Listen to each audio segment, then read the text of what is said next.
सभी को नमस्कार।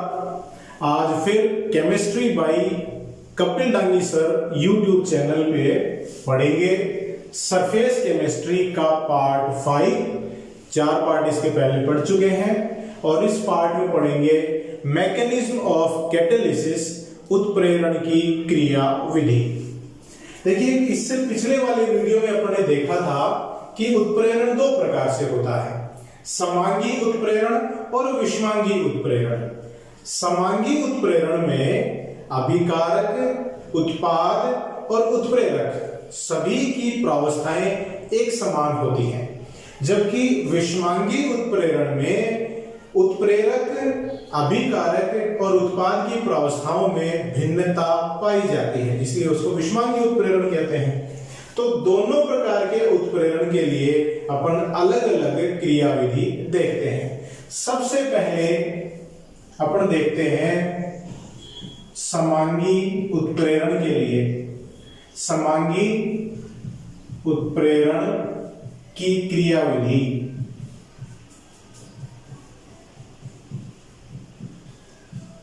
समांगी उत्प्रेरण की क्रियाविधि माध्यमिक यौगिक सिद्धांत पर आधारित है।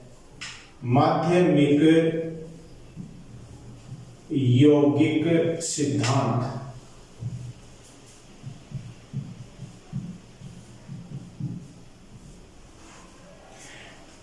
क्या सिद्धांत है उसको अपन डिटेल में पढ़ते हैं। पहले एक अपन सामान्य सी बात करते हैं, जैसे कोई अभिक्रिया है A+B और उत्पाद बन रहा है AB और ये अभिक्रिया X उत्प्रेरक की उपस्थिति में संपन्न होती है।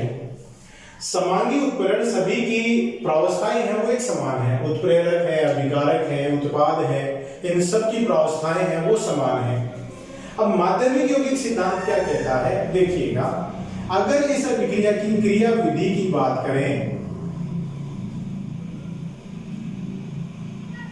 तो ये जो उत्प्रेरक है इन दोनों अभिकारकों में से किसी एक अभिकारक के साथ जुड़कर माध्यमिक यौगिक का निर्माण करता है। जैसे मान लो यह उत्प्रेरक इस B अभिकारक के साथ जुड़ जाता है और बन गया BX। यह अभिकारक है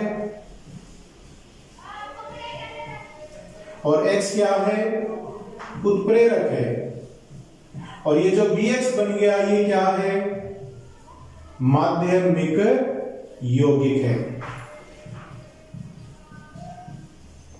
ये माध्यमिक यौगिक दूसरे अभिकारक से क्रिया करता है और उत्पाद का निर्माण करता है और उत्प्रेरक पुनः प्राप्त हो जाता है। यह है उत्पाद और देखिए उत्प्रेरक पुनः प्राप्त हो गया। यह उत्प्रेरक फिर किसी दूसरी अभिक्रिया को इस तरह से उत्प्रेरित करेगा, तो उत्प्रेरक बार बार में काम में आ रहा है और हर अभिक्रिया के संपन्न होने पर पुनः प्राप्त होता जा रहा है। अतः किसी भी रासायनिक अभिक्रिया में उत्प्रेरक की सूक्ष्म मात्रा की ही आवश्यकता होती है। क्यों? क्योंकि वो अभिक्रिया संपन्न होने पर पुनः प्राप्त हो जाता है, पुनः उसका उपयोग करेंगे, पुनः प्राप्त हो जाएगा। एक थोड़ी सी मात्रा में लिया गया उत्प्रेरक बहुत सारी अभिक्रिया को उत्प्रेरित कर सकता है। तो ये तो अपन ने देखा है कि सामान्य सी कोई अभिक्रिया सामान्य अभिक्रिया ली है और उससे माध्यमिक यौगिक सिद्धांत के आधार पर समझने की कोशिश करी है कि इस तरह से उत्प्रेरक काम कर रहा है। अब देखिए इसके कुछ उदाहरण ले लें। अगर जैसे SO2 plus O2 NO SO3, ये उदाहरण कल अपन ने जब समांगी उत्प्रेरण पढ़ा था तो वहां पर भी ये उदाहरण अपन ने लिया था। SO2 gas, oxygen gas, NO gas और SO3 भी गैस है, सभी की प्रावस्थाएं समान है, तो ये समांगी उत्प्रेरण का उदाहरण हो गया। और ये अभिक्रिया कहां काम आती है, यह विधि है H2SO4 सल्फ्यूरिक अम्ल के निर्माण की सीसा कक्ष विधि की मूल अभिक्रिया है। सीसा कक्ष विधि, लेड चैम्बर मेथड जिसको अपन कहते हैं। इसकी अगर क्रिया विधि की बात करें, माध्यमिक यौगिक सिद्धांत के आधार पर इसकी क्रिया विधि को अगर अपन समझने की कोशिश करें तो पहले स्टेप में क्या होता है कि ये जो उत्प्रेरक है ये किसी एक अभिकारक जो कि इस अभिक्रिया में ऑक्सीजन के साथ क्रिया करेगा और माध्यमिक यौगिक बना लेता है। यह है माध्यमिक यौगिक।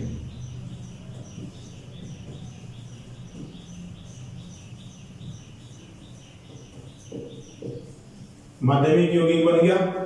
ये माध्यमिक यौगिक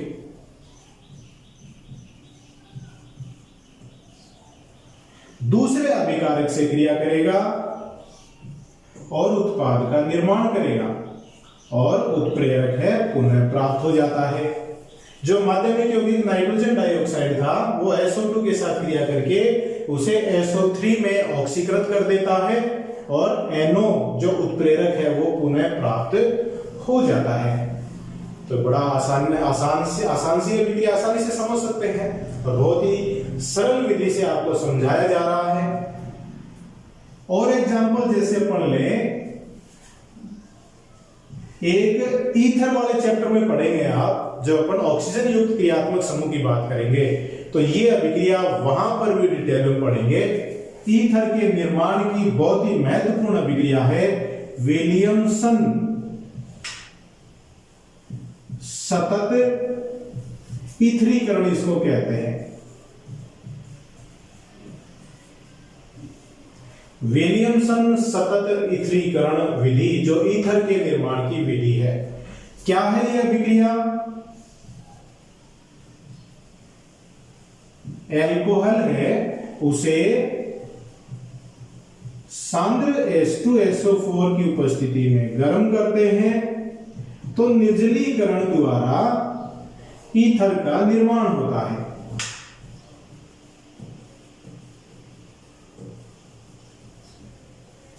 ये अपने एथिल अल्कोहल लिया और यहां बन गया डाइएथिल ईथर।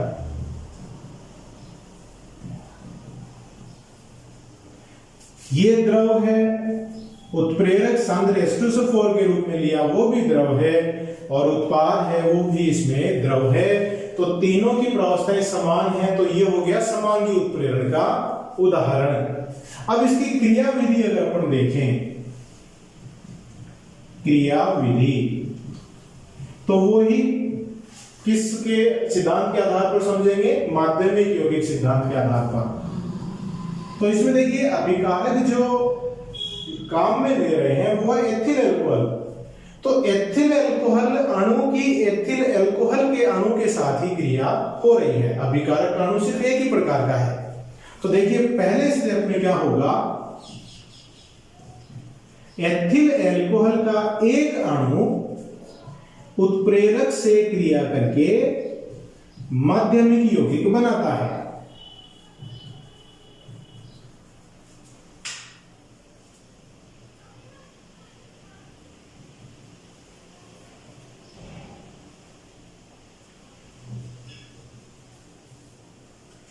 H2SO4 से H+ और अल्कोहल से OH- यहां से निकल जाते हैं और इस तरह से देखिए H2 निकल गया, OH- के रूप में निकला ना, तो इस कार्बन पे प्लस आ गया और यहां से H+ निकला तो HSO4- आ गया, वो आपस में जुड़ जाते हैं। इसे कहते हैं ethyl hydrogen sulphate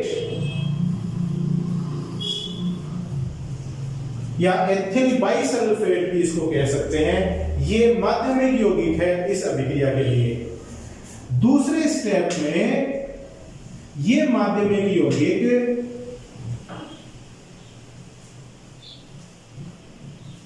ethyl alcohol के दूसरे अणु से क्रिया करता है और उत्पाद का निर्माण करता है और उत्प्रेरक पुनः प्राप्त हो जाता है। देखिएगा यहां पे ये प्लस है, ये माइनस है और देखिएगा अब क्या होगा, ये वाला जो भाग है दूसरे अणु का, ये माइनस और H है वो प्लस के रूप में निकलेगा। तो तो प्लस वाला भाग तो किसके साथ जुड़ गया, HSO4 के साथ जुड़ गया। तो क्या बन गया, H2SO4 उत्प्रेरक के रूप में पुनः प्राप्त हो गया। और इस माइनस वाला भाग कहां जुड़ गया, CH3CH2 के साथ जुड़ गया। तो CH3CH2O और O के साथ जुड़ गया, ये CH2CH3, तो बन गया CH3CH2O CH2CH3, die ethyl ether का निर्माण हो गया। तो देखिए इसमें एथिल हाइड्रोजन सल्फेट मध्यवर्ती यौगिक है और ये फिर दूसरे पद में दूसरे अणु से क्रिया करके उत्पाद बनाता है। तो ये है आपके पास माध्यमिक यौगिक सिद्धांत पर आधारित समांगी उत्प्रेरण की क्रिया विधि। अब ये जो अपन ने माध्यमिक यौगिक सिद्धांत देखा इस क्रिया विधि में, ये समांगी उत्प्रेरण के लिए तो सही है, इसकी व्याख्या भी कर रहा है, लेकिन इसकी कुछ कमियां हैं। कमियां देखिए क्या है। पहली कमी, इसके द्वारा विषमांगी उत्प्रेरण की व्याख्या नहीं कर पाते हैं। दूसरी कमी क्या है कि उत्प्रेरक विष और उत्प्रेरक वर्धक किस प्रकार से काम करते हैं वो माध्यमिक यौगिक सिद्धांत द्वारा नहीं बता पाते हैं। और देखिएगा अपन ने शुरू में पढ़ा था कि उत्प्रेरक है उसकी सतह पर कुछ सक्रिय केंद्र होते हैं, अधिशोषक की तरह काम करता है उत्प्रेरक, तो उसकी सतह पर सक्रिय केंद्र होते हैं। सक्रिय केंद्रों की क्या भूमिका है वो भी माध्यमिक यौगिक सिद्धांत द्वारा नहीं बताई जा सकती है। तो क्या कमियां हो गई, विषमांगी उत्प्रेरण नहीं बता सकता, उत्प्रेरक वर्धक उत्प्रेरक विष की व्याख्या नहीं कर सकता है, और उत्प्रेरक की सतह पे जो सक्रिय केंद्र हैं उनकी क्या भूमिका है उसकी व्याख्या नहीं कर पाता है। ठीक है, इसके द्वारा सिर्फ समांगी उत्प्रेरण की व्याख्या ही की जाती है। अब दूसरे प्रकार के उत्प्रेरण अपन देखते हैं, विषमांगी उत्प्रेरण की क्रिया विधि। दूसरे प्रकार का उत्प्रेरण विषमांगी उत्प्रेरण और उसकी क्रिया विधि अपन देखेंगे अधिशोषण सिद्धांत के आधार पर। जैसे अपन ने कोई सामान्य अभिक्रिया ली, A और B ये दो अभिकारक हैं, X है वो उत्प्रेरक है और AB है वो उत्पाद है, और यहां अभिकारक उत्प्रेरक और उत्पाद की प्रावस्थाएं भिन्न भिन्न हैं, अतः ये विषमांगी उत्प्रेरण हो जाता है। विषमांगी उत्प्रेरण अधिशोषण सिद्धांत पर आधारित है। इसका मतलब क्या है कि जो उत्प्रेरक है वो अधिशोषक की तरह कार्य करता है और जो अभिकारक है वो अधिशोष्य की तरह कार्य करते हैं। ये है अधिशोषक और ये है अधिशोष्य।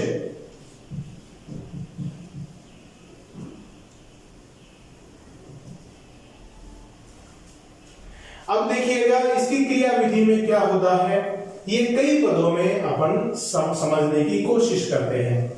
सबसे पहला पद क्या होता है कि जो अभिकारक के अणु हैं वो उत्प्रेरक की सतह की तरफ विसरित होते हैं, इनका विसरण होता है, मतलब ये उत्प्रेरक की सतह की तरफ जाते हैं, पहला पद। दूसरा पद क्या है कि अभिकारक के अणु मतलब अधिशोष्य ये उत्प्रेरक की सतह पर अधिशोषित हो जाते हैं। जैसे मैं यहां पे लिखूं, ये A है और ये B है और ये कोई उत्प्रेरक है, ये उत्प्रेरक है, तो ये क्या करेंगे, A और B पहले पद में उत्प्रेरक की सतह की तरफ विसरित होंगे, दूसरे पद में क्या होगा, A और B उत्प्रेरक की सतह पर इस तरह से अधिशोषित हो जाते हैं। उत्प्रेरक की सतह पर जो सक्रिय केंद्र उपस्थित है उन सक्रिय केंद्रों के साथ A और B अधिशोषित हो जाते हैं या बंधों का निर्माण कर लेते हैं। इस बंध के निर्माण से कुछ ऊष्मा निकलती है। कौन से बंध के निर्माण से, उत्प्रेरक के सक्रिय केंद्र और अभिकारकों के मध्य जो बंध बना उससे कुछ ऊष्मा निकलती है। यह ऊष्मा ए और बी के मध्य होने वाली अभिक्रियाओं के लिए आवश्यक सक्रियण ऊर्जा की पूर्ति कर देती है। तो बाहर से ऊष्मा देने की आवश्यकता नहीं होती है और सक्रियण ऊर्जा की पूर्ति होने से अभिक्रिया का वेग बढ़ जाता है। तो देखिए, पहले पद में हुआ विसरण, दूसरे पद में हो गया अधिशोषण। फिर अधिशोषण के बाद क्या होता है, ए और बी के मध्य अभिक्रिया होती है और ए और बी के मध्य बंध का निर्माण हो जाता है। अभी देखिए, ये उत्प्रेरक की सतह से ही जुड़े हुए हैं, तो ये तो है अभिकारक उत्प्रेरक संकुल। अभिकारक उत्प्रेरक संकुल बन गया और यहां चूंकि ए भी उत्पाद बन गया लेकिन जुड़ा हुआ उत्प्रेरक की सतह से ही है, तो ये है उत्पाद उत्प्रेरक संकुल। और फिर क्या होगा, उत्प्रेरक और उत्पाद के मध्य जो बंध है वो टूट जाते हैं और उत्पाद के अणु उत्प्रेरक की सतह से पृथक हो जाते हैं, जिसे अपन कहते हैं विशोषण। तो ये हो गया विशोषण और क्या प्राप्त हो गया, ये उत्प्रेरक और प्लस एपी उत्पाद, ये उत्पाद। तो पहले विसरण हुआ, फिर अधिशोषण हुआ, अभिकारक उत्प्रेरक संकुल बना, अभिकारकों के अणुओं के मध्य अभिक्रिया से उत्पाद उत्प्रेरक संकुल बना और उत्पाद का उत्प्रेरक की सतह से विशोषण के द्वारा उत्पाद अलग हो गया और उत्प्रेरक अलग हो जाता है। तो यह क्रिया विधि है विषमांगी उत्प्रेरण की। अब यहां देखिए, जो सक्रिय केंद्र है उत्प्रेरक की सतह पर, वो अभिकारकों के अणुओं को अपने साथ जोड़ते हैं रासायनिक बंधों के द्वारा या वान डेर वाल आकर्षण बल के द्वारा। उससे जो ऊष्मा निकलती है वो अभिकारकों के मध्य होने वाली अभिक्रिया के सक्रियण ऊर्जा की सप्लाई करती है, सक्रियण ऊर्जा के रूप में प्रयुक्त हो जाती है। अब इसमें अपन ने जो विषमांगी उत्प्रेरण में कुछ कमियां देखी थी कि भाई उत्प्रेरक विष और उत्प्रेरक वर्धक का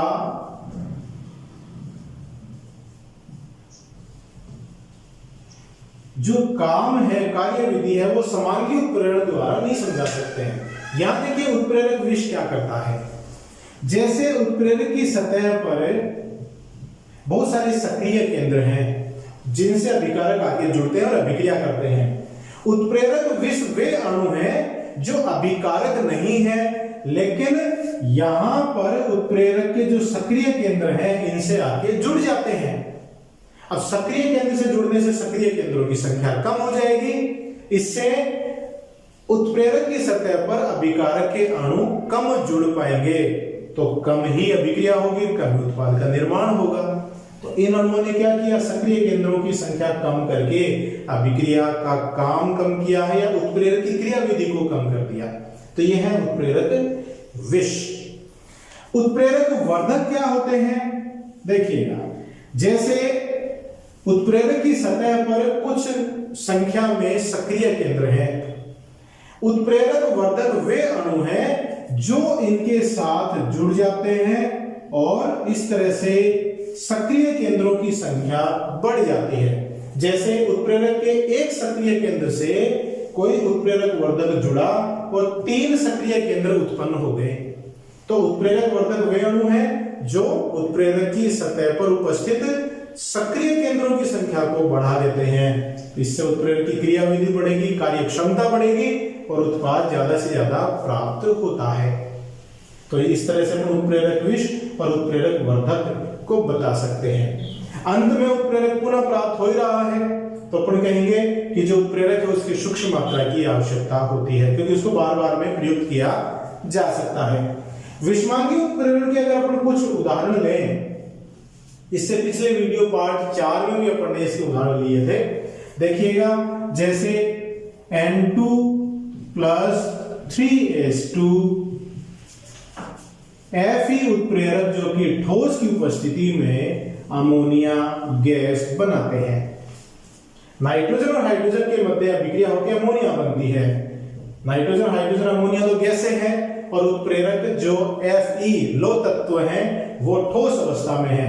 तो ये हैबर प्रक्रिया इसको अपन कहते हैं, हैबर प्रक्रिया। और एग्जांपल ले, जैसे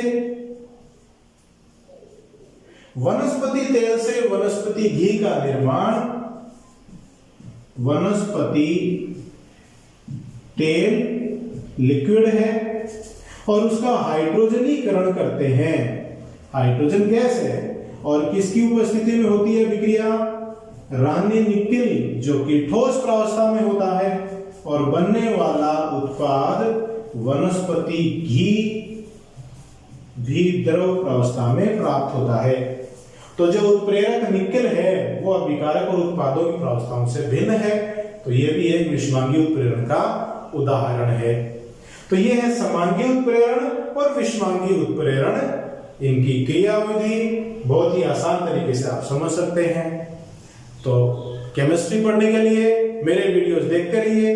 मेरा चैनल है, यूट्यूब चैनल है chemistry bye Kapil Dangi sir, और उस पर आप सारी वीडियोस देख सकते हैं। कोरोना से लड़ते रहिए, हाथ धोते रहिए, मेरे वीडियोस देखते रहिए। बहुत बहुत धन्यवाद।